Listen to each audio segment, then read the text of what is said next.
मणिपुर से जिस तरह की घटना सामने आ रही है, दो औरतों को नंगा करके उनका जुलूस निकाला गया, मानवता को शर्मसार कर देने वाली घटना। ये कौन से लोग थे?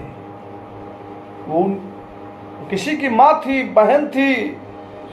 महाभारत में द्रौपदी का सिर्फ चीरहरण हुआ था और महाभारत हो गया।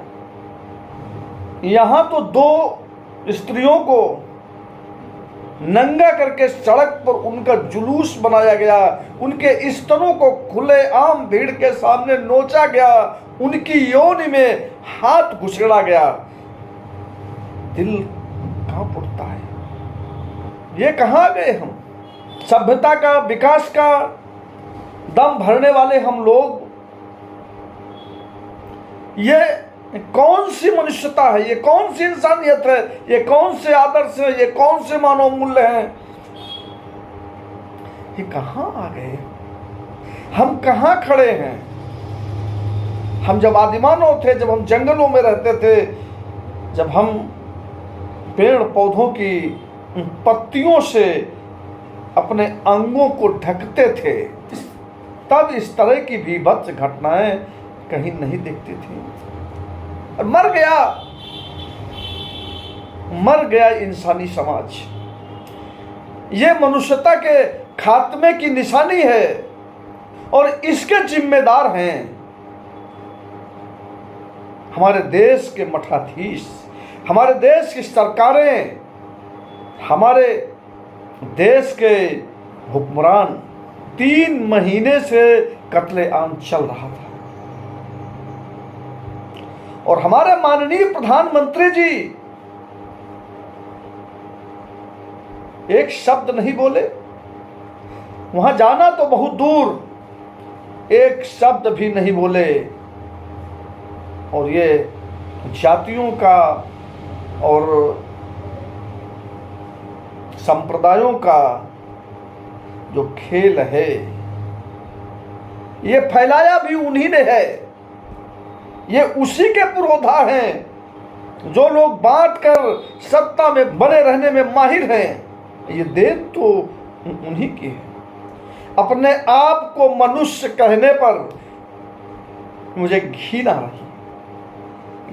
रही है अपने आप को मनुष्य कहने पर। ये कौन सा इंसान है? ये कौन सी इंसानियत है? ये कौन सा समाज है? द्रौपदी का चीरहरण हुआ तो महाभारत हो गया। मणिपुर की इन महिलाओं के मामले में ये सब कहा जाने वाला इंसानी समाज क्या कुछ बोलेगा? मैं नहीं कहूंगा प्रधानमंत्री को कुछ। मैं सत्ता में बैठे हुए हुक्मरानों से एक सवाल नहीं करूंगा। वो मरे हुए लोग हैं, वो मरी हुई संवेदनाओं वाले लोग हैं, वो गिद्ध हैं, वो नोचना जानते हैं, वो इंसानियत को नोच कर खाना जानते हैं। आज बयान आया है, आज मौन टूटा है। हस्तिनापुर, ये हस्तिनापुर है, ये वही हस्तिनापुर है और सत्ता में बैठा हुआ धृतराष्ट्र भी वही है। महाभारत का धृतराष्ट्र अंधा था और हस्तिनापुर ये दिल्ली ही थी। और आज भी उस गद्दी पर बैठा हुआ आदमी अंधा है। धृतराष्ट्र सिर्फ अंधे थे, ये गूंगा है, ये बहरा है, ये संवेदनहीन है, इसके अंदर की संवेदनाएं मर चुकी हैं। ये हमारा प्रधानमंत्री है, ये इस देश का प्रधानमंत्री है। या ऐसे कहिए, इस देश में कोई प्रधानमंत्री है ही नहीं। ये देश अनाथ है। इस देश में चाहे जो हो। दिल्ली में यौन शोषण पीड़िता पहलवान बेटियों पर एक शब्द नहीं बोला इसने।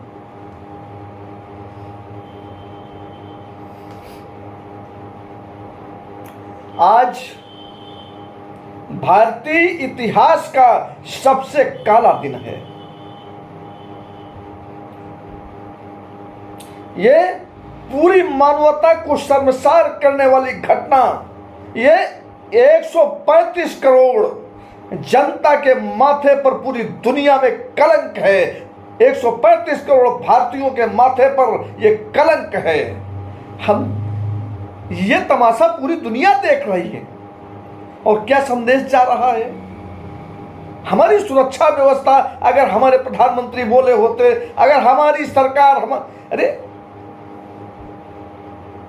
जहां विपक्षी दलों के घरों में 2000 रुपए की एक गड्डी हमारी खुफिया एजेंसियां निकाल लेती हैं, हम अपने घर में बैठकर सत्ता के किसी व्यक्ति के प्रति की आलोचना करते हैं तो हमें उठाकर जेल में डाल दिया जाता है।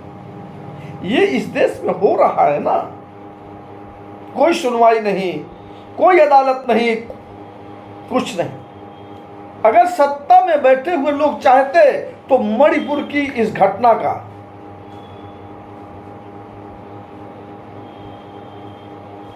कोई ना कोई हल अब तक जरूर निकल आया होता, लेकिन नहीं। वो तो यही चाहते थे, उनकी यही इच्छा थी। वो चाहते हैं कि लूट हो, वो चाहते हैं हिंसा हो, वो चाहते हैं कि हम आपस में लड़ें, वो चाहते हैं मानवता का नाश हो, वो चाहते हैं कि सभ्यता का नाश हो, वो चाहते हैं पढ़े लिखे लोग, मर्यादित लोग ना हो। उन्हें गुलाम चाहिए, उन्हें जानवरों की तरह काम करने वाले बैल चाहिए, उन्हें इंसान नहीं चाहिए। आज जिस तरह के से मुंह बना करके घड़ियाली आंसू बहाने वाला ये जलील आदमी गुस्सा आ रहा है, मेरे भीतर क्रोध है, मैं माफ नहीं कर सकता, मैं मन से माफ नहीं कर सकता। अरे मन से तुम किसी को माफ नहीं करते। ये कुंठित आदमी है। इस सत्ता में बैठा हुआ हर आदमी कुंठा का शिकार है। क्या बीत रही होगी उन महिलाओं पर, क्या बीत रही होगी? कौन है पुरसाहल? कौन है जो आकर बचाएगा? भेड़िए, समाज के भेड़िए, ये इंसानी समाज नहीं है, ये भेड़ियों का समाज। कैसे लूट रहे थे?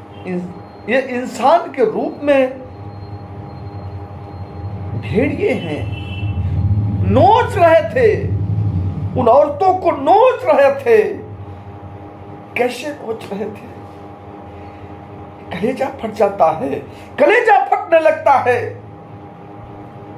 तुम्हें नहीं दिखाई पड़ता? और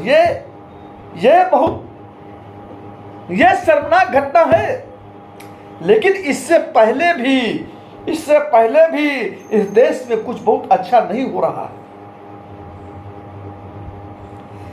हाथरस की बेटी दिल्ली में बैठी, पहलवान बेटियां, लेकिन किसी के बारे में कुछ नहीं बोलना, क्योंकि वो एक ऐसा समाज बनाना चाहते हैं, क्योंकि वो एक ऐसा निजाम खड़ा करना चाहते हैं जहां लोग संवेदनहीन हों, जहां लोग सोचना समझना बंद कर दें, जहां लोगों के अंदर संस्कारों के नाम पर खाली हिंसा हो, बर्बरता हो। एक कुंठित समाज बनाना चाहते हैं। चूंकि ये जो लोग सत्ता में बैठे हुए हैं, ये खुद कुंठा में हैं, ये कुंठित लोग हैं।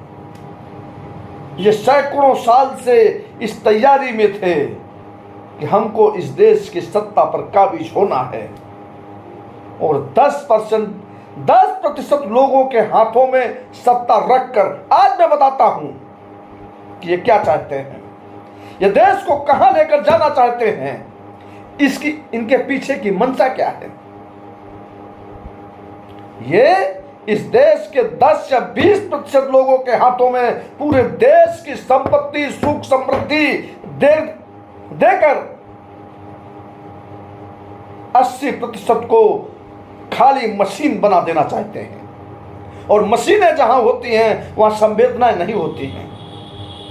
लेकिन साहब ये भूल गए हैं, लेकिन साहब ये भूल रहे हैं, सत्ता में बैठे हुए हुक्मरान ये भूल गए हैं, इनके पीछे के जो संगठन हैं, जो इस तरह के एजेंडे को लागू करना चाहते हैं, जो ये सोच कर बैठे हैं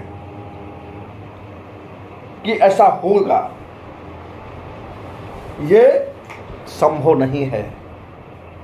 इट इज नॉट पॉसिबल, ये कभी नहीं हो सकता, क्योंकि इस देश का हर आदमी अभी मरा नहीं है। इस देश में कुछ ऐसे लोग भी हैं जो जिंदा हैं। इस देश में अभी कुछ ऐसे लोग हैं जो तुम्हारी साजिशों के खिलाफ खड़े हैं, लड़ रहे हैं और लड़ेंगे, तब तक लड़ेंगे जब तक तुम्हारी साजिशों को नेस्तनाबूद नहीं कर देंगे।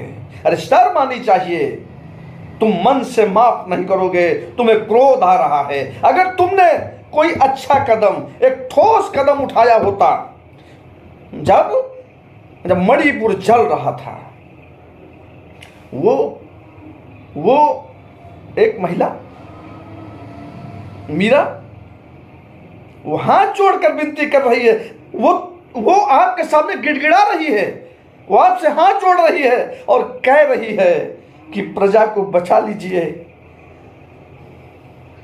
ये कैसी भयानक परिस्थिति है इस देश के नागरिकों के लिए। तुम्हारे अंदर कोई संवेदना नहीं थी। एक प्रजा तुमको राजा समझ रही है, तुमको सत्ता में बैठाया गया है और उस तुम्हारी प्रजा को बीच सड़क पर नंगा करके घुमाया जा रहा है। हमारे देश की बहन बेटियों को नंगा करके बीचों बीच सड़क पर घुमाया जा रहा है। उनको गिद्धों की तरह नोचा जा रहा है, उनकी यौनियों में, उनके गुप्तांगों में हाथ घुसेड़ा जा रहा है। ये कौन सा समाज बनाया तुमने भाई? हम लोगों ने कौन सा समाज बनाया है? ये सभ्यता के किस शिखर पर हम पहुंच गए हैं? ये शिखर है ना, हम बड़ी बड़ी बात करते हैं, हम विश्व गुरु बनने जा रहे हैं, हम विश्व। तुमको शर्म नहीं आती? ये सत्ता में बैठे हुए लोग और ये उनकी चाबुकारिता करने वाले अंधभक्त लोग बताए ना कि हम विश्व गुरु बनने जा रहे हैं। कौन सा विश्व गुरु कि हम एक औरत का सम्मान नहीं कर सके, हम एक औरत का सम्मान नहीं कर सकते, कहीं जिंदा जला देते हैं, कहीं नोच नोच कर खाते हैं। वो महिलाएं जिस दरिंदगी के साथ उनके साथ जो दरिंदगी का व्यवहार हुआ, उनकी आवाज चली गई, वो होश में नहीं है। उनके साथ सामूहिक बलात्कार हुआ, खुलेआम नोचा गया। यार अजीब बात है। हम अपने आप को उसे मैं कह नहीं सकता हूँ, मैं बयां नहीं कर सकता हूँ कि मैं इस देश में रहता हूँ। हमें बड़ा गर्व था कि हम भारतीय हैं, हमारे यहाँ नारी की पूजा होती है। तुमने भी कहा था, ये सत्ता में बैठे हुए लोग, ये प्रधानमंत्री ने नारा दिया था, बेटी बचाओ बेटी पढ़ाओ, बेटियों को नोचा जा रहा है। तुम्हें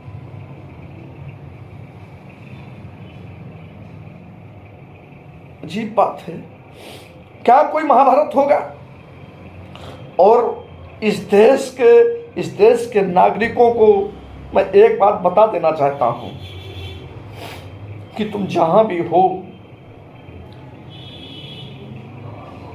यह घटना मानवता के नाम पर कलंक है और इसके जिम्मेदार सत्ता में बैठे हुए ये हुक्मरान हैं।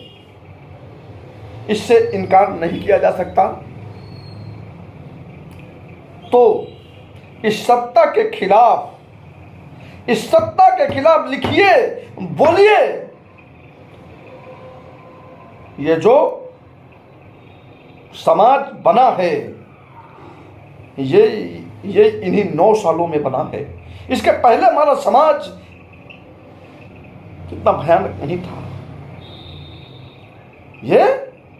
तो आप जहां भी हैं, जैसे भी हैं, इस घटना पर अगर आप नहीं बोल रहे हैं, यह घटना जो वीडियो जो वायरल हो रहा है, इसको देखिए और फिर देखिए कि अगर आपके अंदर की संवेदनाएं हिचकोले नहीं लेती, आपके अंदर कुछ नहीं होता। अरे हमारे घर में, हमारे परिवारों में कोई बात होती है तो कोई होता है, खड़ा होता है, हमारा गार्जियन खड़ा होता है, हमारा समाज खड़ा होता है, और समाज नहीं खड़ा होता है तो हमारी पुलिस खड़ी होती है।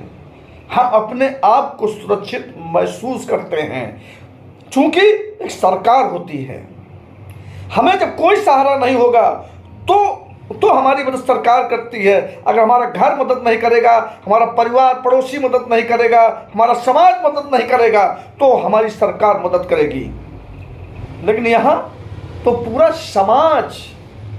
समाज हिंसक हो गया, अराजक हो गया, और सरकारों का कोई अता पता नहीं। देश अनाथ है। इस देश में कोई प्रधानमंत्री नहीं है, इस देश में कोई सरकार वरकार नहीं है। इस मुगालते में मत रहिएगा कि इस देश में कोई सरकार है। इस देश में कुछ लुटेरे लोग हैं जो बहाने से सत्ता पर काबिज हो गए, और आज ये जो समाज बना है, और आज ये जो देश बना है, और आज ये जो हिंसा, बंटवारा, फूट और ये सब कुछ ये समाज में है, मैं पिछले बहुत दिनों से कह रहा था कि हमारे समाज में हिंसा बढ़ती जा रही है। हमारे बगल में बैठने वाले लोग, हमारे साथ में बैठने वाले लोग, जो बचपन से मेरे साथ थे, पिछले 20 साल से मेरे साथ थे, 10 साल से मेरे साथ थे, हमारे उनके बीच वैचारिक मतभेद होते थे, हमारे उनके बीच वैचारिक मनमुटाव था। लेकिन अभी क्या हुआ इन 9 सालों में कि जब मैं बोलता हूं तो उनको बुरा लगता है, और थोड़ा बहुत बुरा नहीं लगता है। हमारे उनके बीच के संबंध खत्म हो गए, और आज स्थिति यह है कि अगर मैं फिर भी कहीं बोलूं तो अगर हमारे ऊपर उनको हमला करना होगा तो वो चूकेंगे नहीं। ये समाज बनाया है, ये निजाम खड़ा किया है इन्होंने। तो ये विनती है, ये आप सबसे विनती है, मनुष्यता को जिंदा रखिए, इस देश को बचाइए। इस देश के नागरिक होने के नाते आपकी जिम्मेदारी बनती है कि हर नागरिक की सुरक्षा का एक बंदोबस्त किया जाए, एक ऐसी सरकार का गठन किया जाए जो एक संरक्षक की भूमिका निभा सके। वो ये ना कहे कि हम मन से नहीं माफ करेंगे और तो हम कुछ कर नहीं सकते, और ये मन से कैसे नहीं माफ करते हैं, इसका उदाहरण आप पहले देख चुके हैं। प्रज्ञा ठाकुर को इन्होंने मन से नहीं माफ किया था, और वो आज भी इनके संगठन में, इनकी पार्टी में, इनकी सरकार में एक बड़ी हैसियत के साथ जो मन होता है वो कहती हैं, बोलती हैं। तो ये मन है इनका, इनके मन से कुछ नहीं होता है, और ये सब कुछ इनके इशारे पर अगर नहीं हो रहा है तो फिर इन्होंने मणिपुर पर अभी तक एक शब्द क्यों नहीं बोला। खैर, बात हो गई, गुस्सा था, अगर कुछ बुरा लगा हो तो माफ़ कीजिएगा।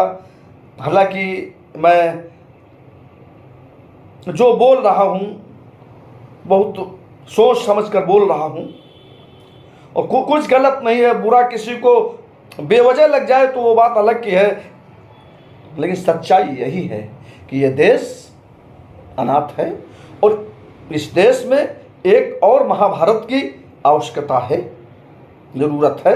ये समाज जो अराजक हो गया है, इसको फिर से एक अच्छा और बेहतर भारत, अच्छे नागरिकों वाला भारत बनाने के लिए हम सब की एक बड़ी जिम्मेदारी है, बड़ी भूमिका है। महिला आयोग, मानवाधिकार आयोग, सरकार में बैठे हुए तमाम जिम्मेदार लोग किसी के कान में जूं नहीं रहेंगी। स्मृति ईरानी सत्ता में मंत्री हैं और बहुत मुखर हैं, बहुत बोलती हैं, कोई बयान नहीं आया। सिर्फ एक आदमी बोला है जो इस सब की जड़ में है और उसको कहते हैं कि वो हमारे देश का प्रधानमंत्री है। मैं नहीं मानता। ऐसी सरकार को, ऐसे प्रधानमंत्री को मैं सिरे से नकारता हूं और इस देश में जो कुछ हो रहा है कहीं ना कहीं हम सब जिम्मेदार हैं और इस बात पर हमें गौर करना होगा। अन्यथा कि इस देश में किसी की बहन बेटी सुरक्षित नहीं रहेगी। तो सोचिएगा। आज के लिए बस इतना ही। धन्यवाद।